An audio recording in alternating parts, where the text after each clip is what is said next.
Okay, guys, so today what we want to do is we want to talk about one of the probably main techniques of integration. You guys probably have heard of substitution. We talked about substitution before. That was not, I would say, probably is not the most sophisticated technique. It's just basically what you know from algebra with a touch of calculus added to it. But what I'm going to teach you today is it's very, as I said, it's more calculus feel to it, and it is something that you probably use it a lot as you try to integrate different functions. So the setup here is if I have a situation where I have, for example, integral of x e to the x dx, and again, this is, I could have a lot of different similar situations, but this is the one that I think is most relates to you guys. So, or you can better relate to. In this situation, if you look at it, if I want to try to integrate this, it's not very easy to do because if I just had e to the x, if I just had this part, then I could integrate that. That's okay. If I had just the x part, I could integrate that. That's fine too. But the combination of the two makes it a little bit difficult. Of course, the wrong thing to do here would be to try to break it as a product of integral of x dx times integral of e to the x dx. So that would be the wrong thing to do because you cannot split an integral over multiplication. And that's not what we're going to do anyways. So the idea here would be, it would be nice if I could, again, in a way, get rid of the x part. Again, you cannot divide by x, you cannot subtract that out, of course, obviously. But the one thing you could do is maybe you can differentiate it out. I don't know. Let's see, what can we do here? Situations like this make you think about, in a way, if I could just maybe take maybe derivative of this part, or maybe the price would be, instead I would have to take antiderivative of this part, just kind of balance out the terms and so forth. Actually, it's not just and maybe in that sense. You can actually do that by thinking about it as a, what do you call in calculus, product rule. If I have, say, let's again look at this on the side. If I have f of x and then I have times g of x, the product of the two, and I take derivative of that, I get f prime of x, g of x, plus f of x, g prime of x.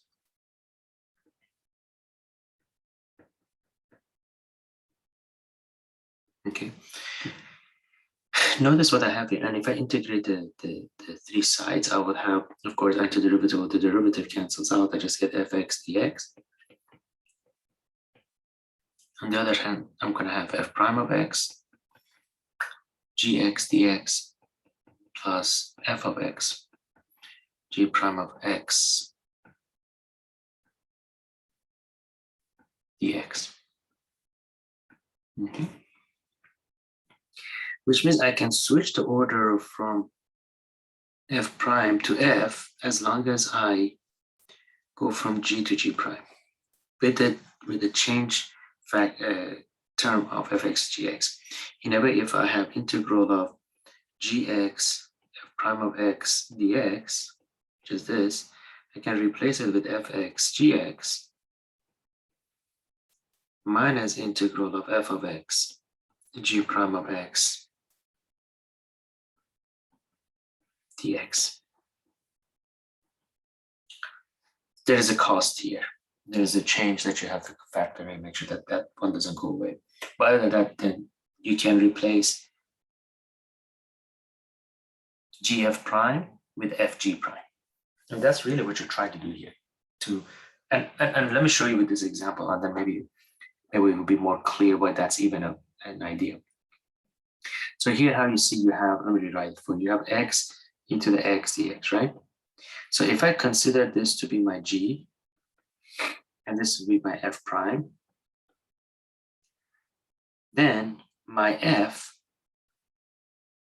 would be still e to the x because that's antiderivative of e to the x, and my g prime be just 1.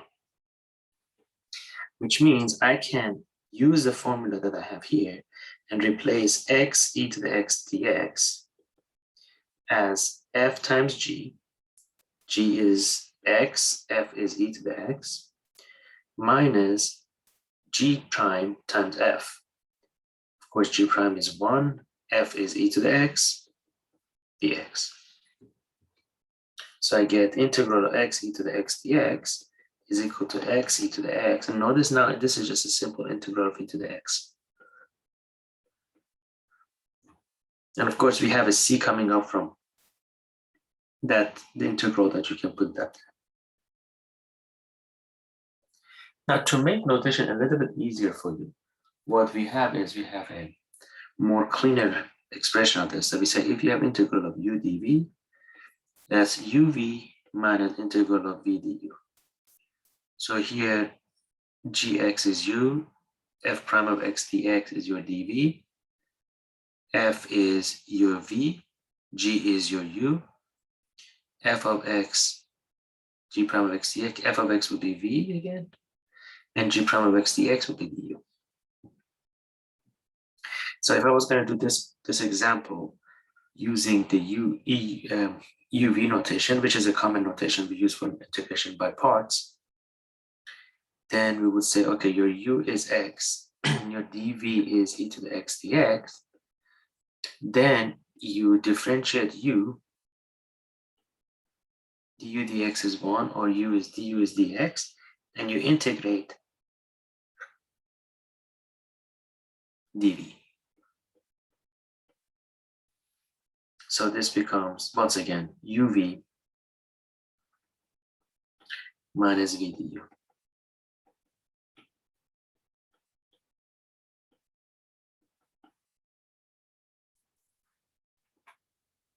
Okay. Now, another example would be something like integral of ln of x. Now, this is very, without knowing what I'm going to teach you now, it will be very hard to do with any other method you've learned. So what we're going to do is we're going to say, well, I'll do my integration by parts. I'm going to, by the way, yeah.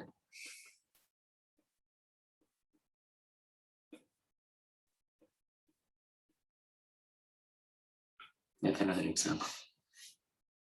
I'm going to say, suppose this is my u, and 1 dx, I'm going to call it my dv. So u is ln of x, dv is dx, du is 1 over x dx, derivative of this again, right? And v would be antiderivative of the 1, which is x. So this becomes uv, which is x ln of x, minus v du, which is x times 1 over x dx.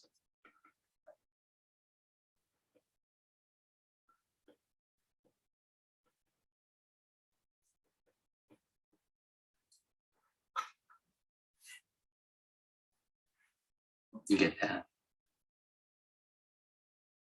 That's probably a good place for us to talk about how do we handle the definite integrals. Remember, definite integrals are the ones that have bounds. So if you have, say, same problem. If you have, say, 1 to 5 ln of x dx, once again, you let u be ln of x, dv be dx, du is 1 over x dx, and v is x. So you get uv minus v du. Now, where do the bounds show up? When you change when you calculate the first part, you validate it from 1 to 5, and the bounds still show up from 1 to 5 here.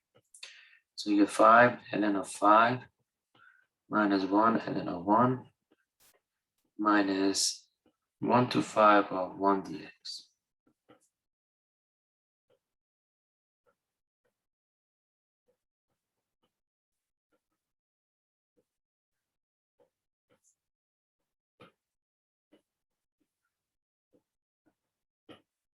So that's how you handle the definite integral. You could, I guess, alternatively calculate the antiderivative and then simplify it, of course, and then plug in the bounds if you wanted to. But I think it's cleaner if you do it as you go. What becomes challenging for students is, okay, well, I see more or less what I'm supposed to do. It's not that hard to figure out what needs to be done. But the problem is what I don't know, so it's not hard to know that it's supposed to be integration by parts. But what is Difficult is knowing what do I substitute for u? What do I let u be? I misspoke, it shouldn't be called substitution. It's really what u represents. That's usually becomes a difficult part for students. The simple answer is, again, you go through the things that are easier to differentiate and integrate. So you let those to be u, or maybe they're not even, they don't even have a nice antiderivatives. And those objects, those functions, are summarized in the letters or abbreviated in the following letters. So the first choices, and again, it goes logarithms. So if you have a logarithm, that will become your u. Whatever else you have there, that will be your dv. Inverses. So if you have inverse trig functions, logarithm is technically inverse exponential function. So you could call that too, because it's so specific, we call it by itself logarithm. Algebraic, what I mean by that, the polynomials. Trigonometric, and exponential. So that's how you choose which one should be what. What do you use for your u, what do you use for your dv. So for example, if I have, and there's a homework problem, obviously, x squared plus 2x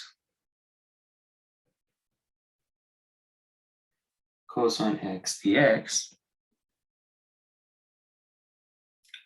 I don't have any logarithms here. I don't have any inverse functions. So my next one is algebraic. So which is this part, polynomial part. I call that u. And this is my dv. So u is x squared plus 2x. dv is cosine x dx. Now you have to go from u to du, which is 2x plus 2 dx. And from dv to v, which is sine x. So this integral at this point becomes uv x squared plus 2x, v is sine x, minus v du, which is minus integral of sine x, times 2x plus 2 dx. So x squared plus 2x sine x, minus 2x plus 1 sine x,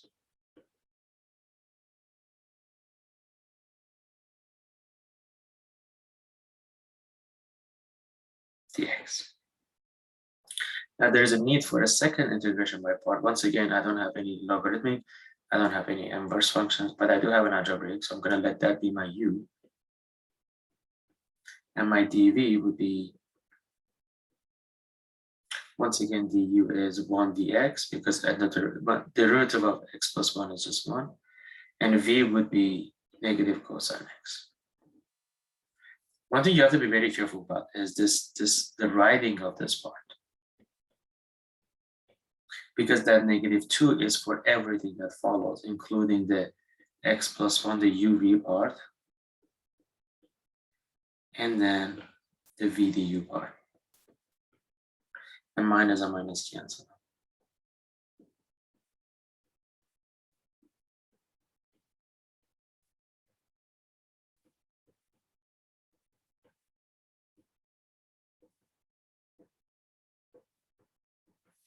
And at this point, we can just plug in antiderivative of cosine, which is sine.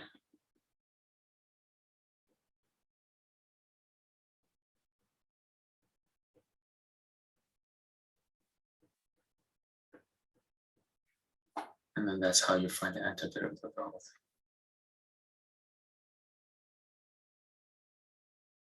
thing. Okay, be careful. I guess this is one of the places that students make the most mistake is that -2 that should be distributing through the whole thing. Okay. Let's look at another problem. This is actually number 12. This, the one that I just did, is number 7 of 7.1.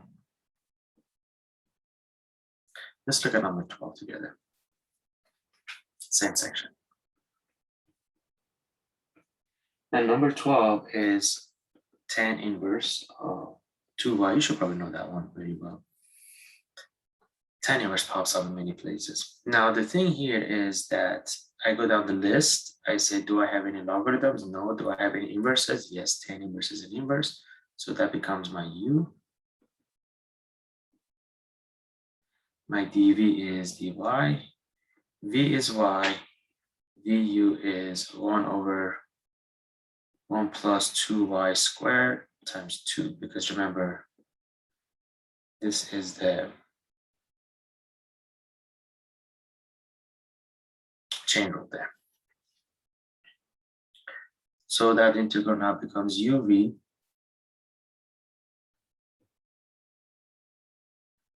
minus v du.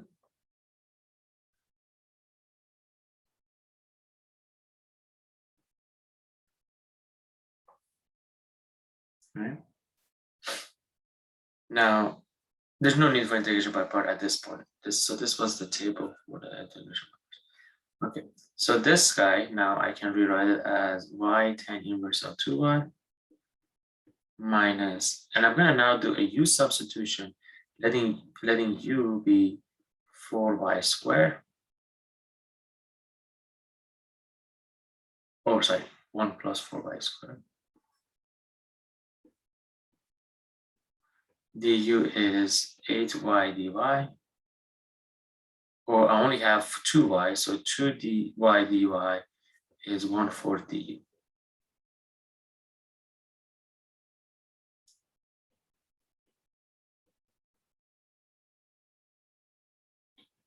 We have to go back to y, yeah, of course.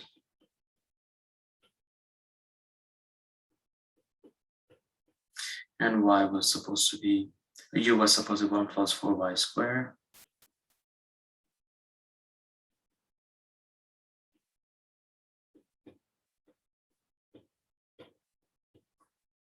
And that's how you end up with that answer.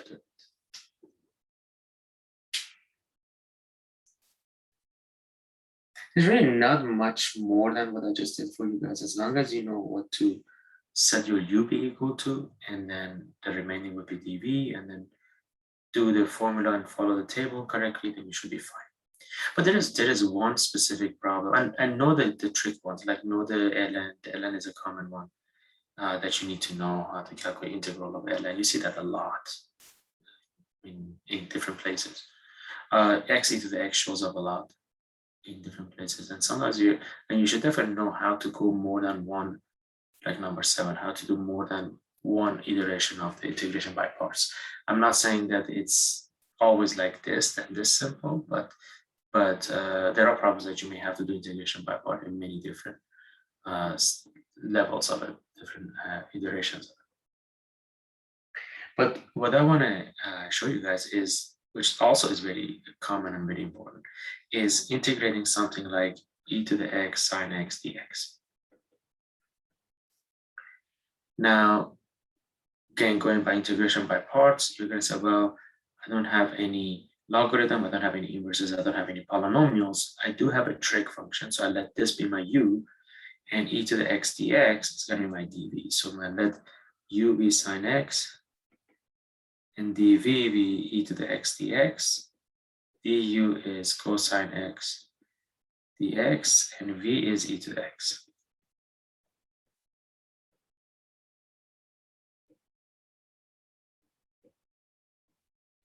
And you notice something is not wrong, but something is bothering us, because we really didn't reduce it much. It seems like it just went from sine to cosine.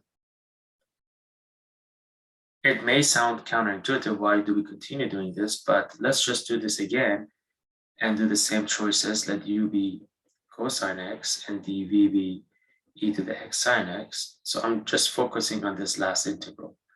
Du is negative sine x dx, and v is e to the x. So what's going to happen, I'm going to have e to the x sine x for the first part. Minus is for everything that it follows, e to the x cosine x plus e to the x sine x dx.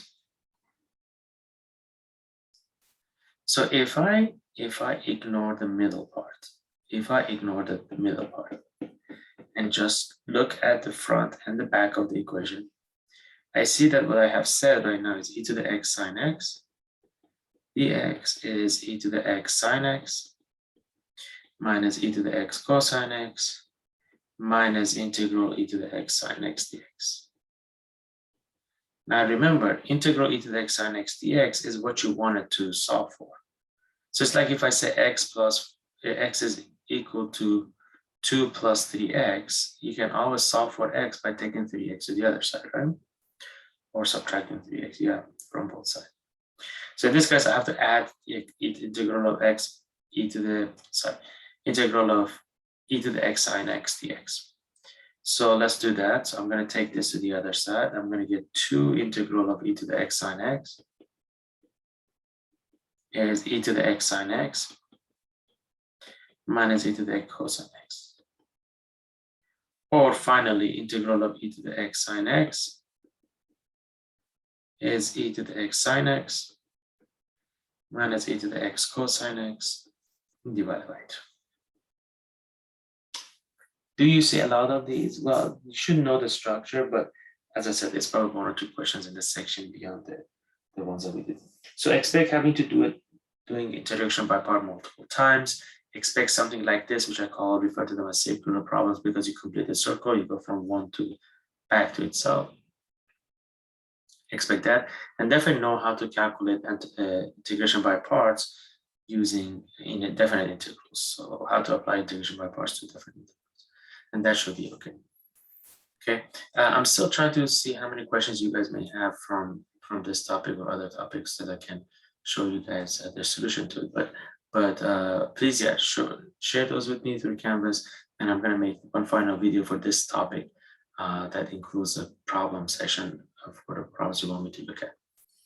Other than that, I hope you guys were able to get some information from this presentation.